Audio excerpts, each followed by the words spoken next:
pleasure. Wow. She's a nursery Daniel from Punch. So please kindly introduce. Of course, the faces are familiar. Criminal justice sector to oversee reform. Welfare officer. She also has a concurrent accreditation. The business of the day, if I'm permitted.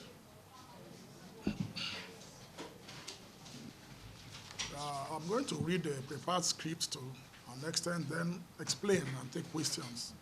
But the theme of the meeting is the new legal year and the lingering justice questions. The new legal year and the lingering justice questions. So, gentlemen of the media, good afternoon again. The end of September every year marks the annual ritual of new legal year commemoration at the various tiers of the federal judiciary, as well as the 36 states of the federation. Ceremonies mark the inauguration of another cycle of adjudication in the hallowed temples of justice. This year's ceremonials have not disappointed in either pomp or pageantry, as many states have rolled out the red carpet to mark the occasion. As usual, speeches highlighting achievements and making projections have been plenty. Litanies of challenges facing the judiciary were also reeled out by several chief judges. It is therefore apt for us as stakeholders in the justice sector to weigh in with our views by way of agenda setting and expectations in the next 10 months or thereabouts. While the speeches flowed in these ceremonies, many Nigerians in far-flung parts of our nation fail to relate with the significance of these ceremonies, because for them, justice is beyond long speeches. They eagerly await the day when they can touch justice, or put differently, the day justice can touch them. When that day comes, the inaugural legal year pomp will strike a chord of meaning in their hearts. It is for these and other Nigerians that we make this call on our courts and judiciary heads in various tiers of our judiciary. We urge them to take notes of the following. 1, strengthening oversight. A key part of the Administration of Criminal Justice Act 2015, ACJA, and other various state laws provide for monthly visits by judicial officers to the cells and detention facilities of law enforcement agencies. These laws also provide for oversight assessment reports. These reports will be sent to the chief judges and the attorney generals of these states. The responsibility of oversight has been lacking in many states and the federal level itself. And then what's the result? We see the continued illegal detention of persons, abuse and violations of these persons in many cells across the country. Number 2, the enforcement of the Child Rights Act. Increasingly, we hear in reports in the media how children are put through all manner of abuses, all manner of harrowing experiences. They are the receiving end of society's raw nerves. And the laws which guide their rights and even enforce justice when they themselves go wrong, those laws are not enforced. In many states, the child rights laws exist only on paper, devoid of structures for the protection of the child.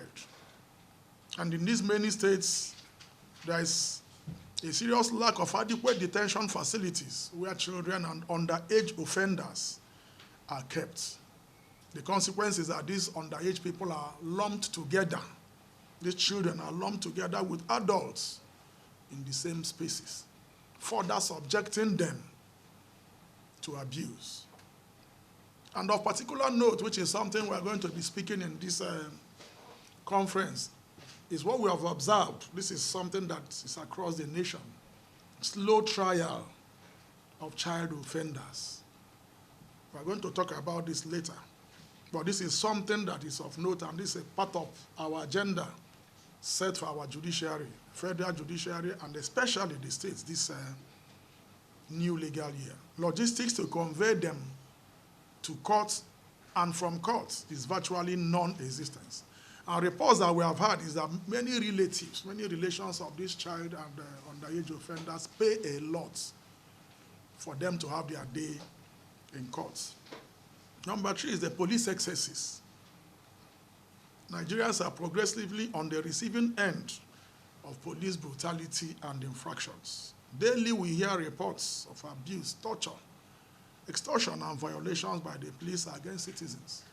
Unfortunately, the internal mechanism within the police force itself is unable to curb this trend.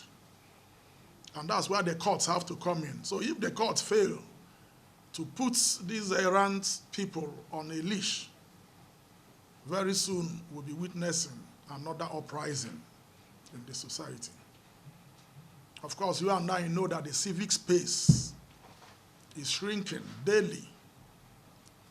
And the police, working for the executive in some instances, has come hard on rights activists, critics of government, good governance advocates, and even journalists. So many journalists today are on the receiving end.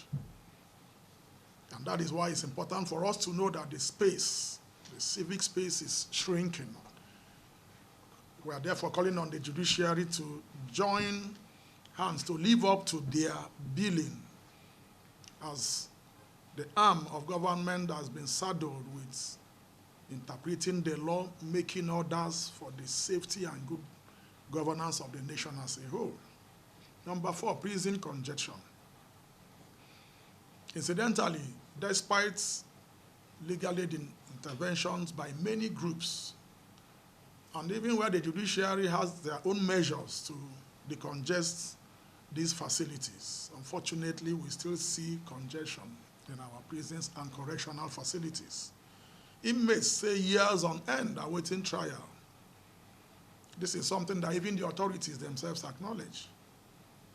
So we repeat our call. We use this podium, this space, this opportunity to repeat this call. We've made this call over time, that there is a need, a strong need, a heartfelt need for the authorities to do what we have called the auditing of our correctional centers. Let's know what each inmate is there for. Let's know who and who are there. It's not a dumping ground. It's a place where anybody who is there has a business or should have a business with the law. So that's our waiting trial as a convict. But not, and will never, and should never be a dumping ground where people are brought, kept pending when anybody wakes up to decide their fate. It's wrong. And that's why, of course, part of the things we'll explain later, why it's important for the Administration of Criminal Justice Monitoring Committee. This is a statutory body set up by the ACJA 2015, which has the mandate, amongst others, to look at the state of the correctional facilities. We believe that this auditing we are calling for falls directly on this committee. At the state level, including Lagos State, here we have the State Criminal Justice Reform Committees. They are also legal bodies styled in the same format with the federal body. And what is their responsibility? To look into our correctional centers. We have stories where people are kept 8 years, they have not attended court. We see so much. And this is time in this new legal year for us not just to talk, give speeches, but to walk the talk. Number 5, the Cyber Crimes Act. And this is something I believe that the journalists and the media people should also rise to speak about. When the amendment to this act was made in 2024, the police began to use it to crack down on so many people. We have seen many convictions based on the Cybercrimes Act. It is mainly to muzzle dissent and overawe critics of the government into silence. As we speak, many criminal charges premised on the act are pending before various courts. A good number of these charges are politically instigated. And as long as our courts accommodate this undue interference, and as long as they do not halt this surge against citizens' constitutional right to freedom of expression, this Cybercrime Act will remain a tool for the harassment of opponents. Recently, I had the Guild of Editors, the president, the president of the Guild of Editors is called, lamenting about the Cybercrime Act in their recent meet, and asking that this act should be amended. Because even journalists also come under the threat of how this act has been used to muzzle genuine criticism. Then, number 6, here we have various areas of concern, which include the Administration of Criminal Justice Act 2015, which is undergoing amendments presently. And that's an important tool for the administration of criminal justice. We believe that amendment of that act should be able to, as among many things, should be able to hasten criminal trials in our courts and obviate undue delay, which is what has contributed, amongst other factors, to what we see today in the correctional centers. Then we see that the IPOs, there's a need for training of police investigation officers, commonly known as IPOs.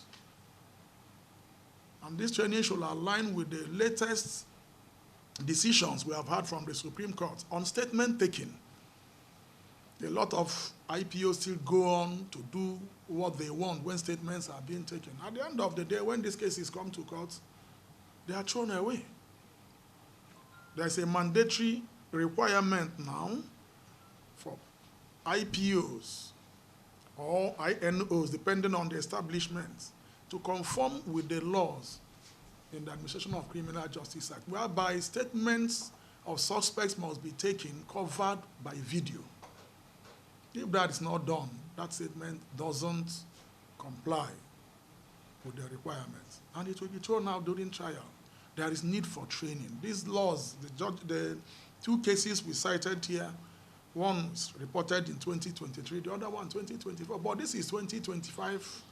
We are now in the last quarter, but we see the old formats, the old style, the normal thing still being done. We have even IPOs write statements for suspects and tell them to sign. In as much as we're not going to condone crime or support crime, but also we need to know that the balance of justice should be even. And you give room for everyone to say what is his point of view. Trial should be based on an even balance. That is justice. And then also we see delays in the issuance of legal advice. We still see that in many states of the Federation. While Lagos is now reforming, there is something important also that Lagos, for example, where we are based, should know. And that's something the media should put across. That there are many inmates today whose legal advice from the DPP's office has come out, yet no information has been filed against them to the high courts. So many of them are in the correctional facilities waiting. We encountered one this week whose legal advice had come out 2 years ago, and he's still being called to a magistrate court. We attended a virtual sitting of the Ikeja Magistrate Court 1, somewhere at Ikeja here. And when they called his case, he came up. But the officer in court there who had access to documentation told us that this young man's legal advice had been given 2 years ago. So when will his information be prepared and filed by the DPP? There are so many of that type in our correctional facilities. So we are not just waiting for DPP's advice. We are now waiting also for arraignment in courts, starting with information. That's for the High Court criminal cases. And sometimes when information is filed, we also see that assigning that case to a particular court takes months. When we talk of justice, justice should be seen as justice, not just what looks like justice. It should be justice. So in conclusion, our dear friends of the media, we reiterate the need for the judiciary this year, this new legal year, to go beyond rhetoric to action in defense of our laws and also of our democracy. Because when there is a failure of law, there won't be democracy existing. We respectfully invite the media, the fourth estate of the realm, to join us as we set this agenda for the judiciary, and join us also to monitor their performance in the next 1 year. Thank you so much for your audience. Thank you. Thank you very much.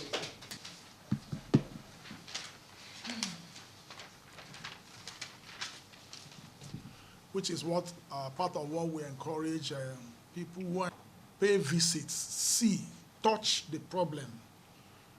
We don't just rely on statistics on paper. So you visited Ikoyi, you took notes of that board, which is what it is. Incidentally, since about that August, July, we've been there. We were there in August and early September.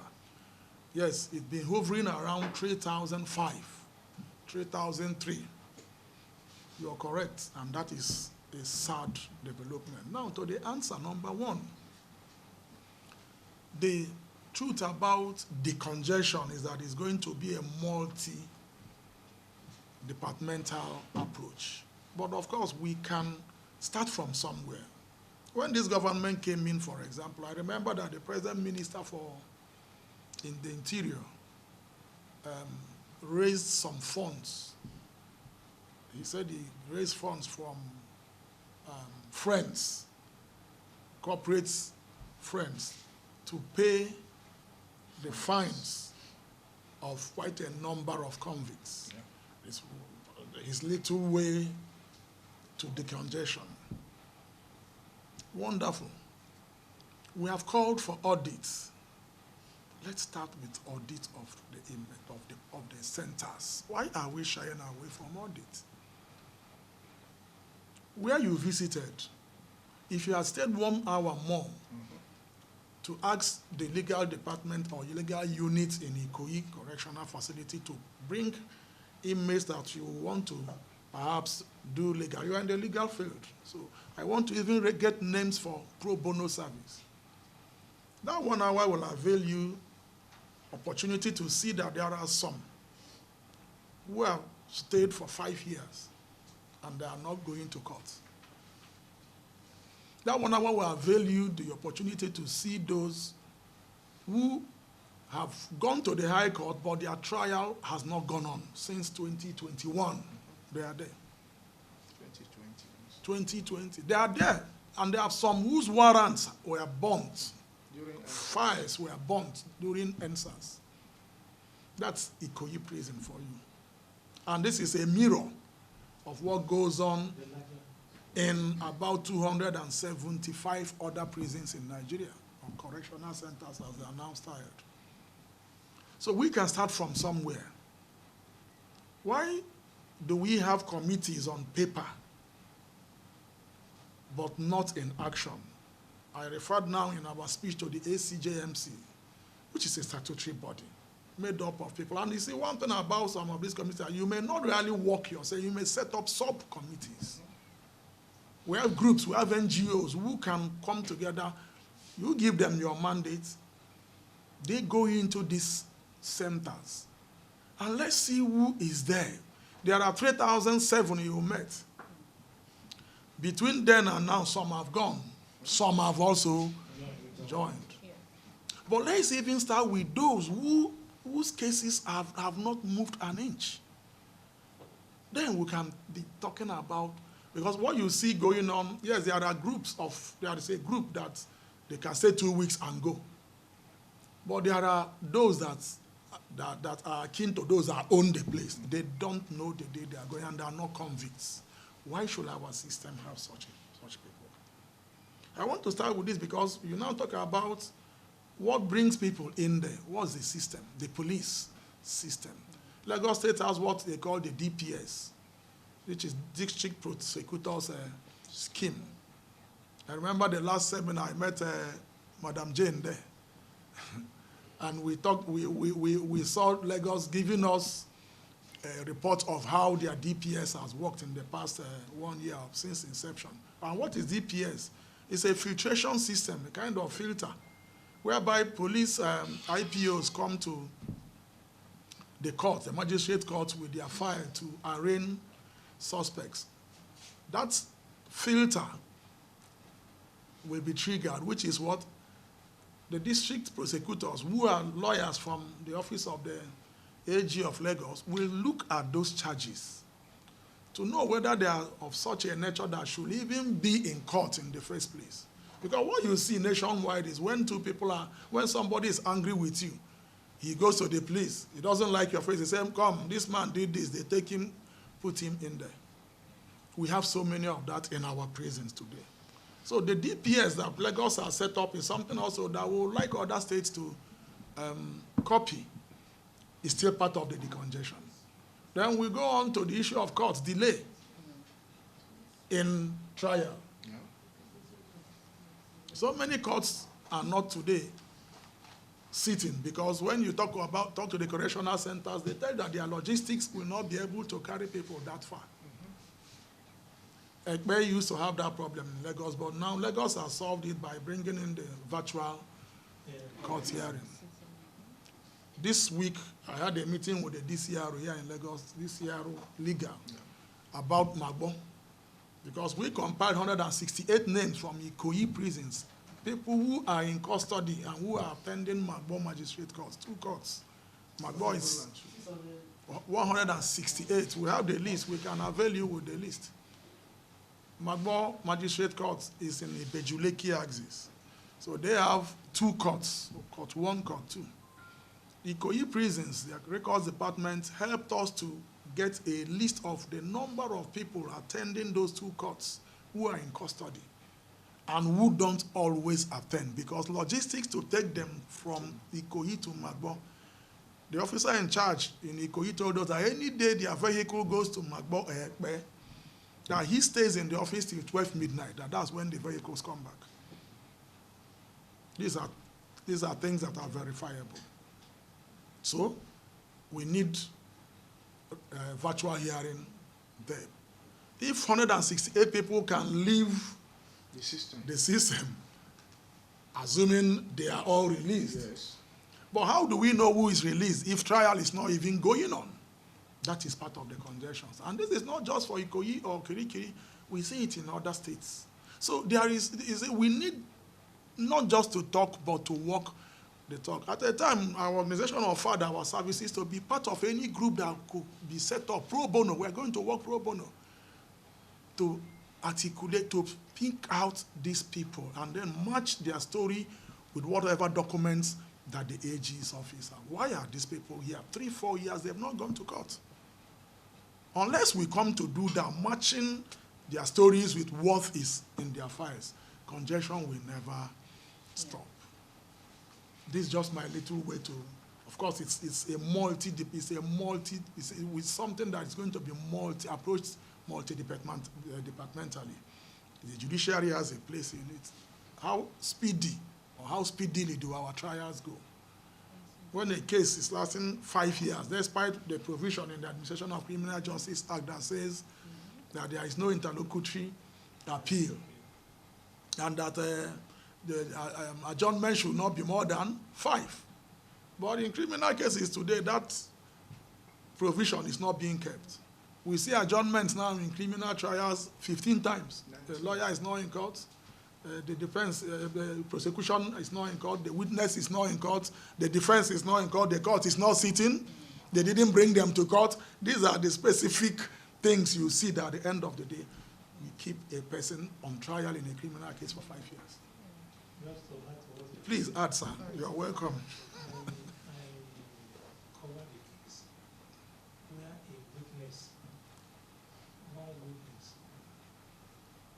has been in box the past 6 years. 6 years, one witness. 6 years in a criminal case.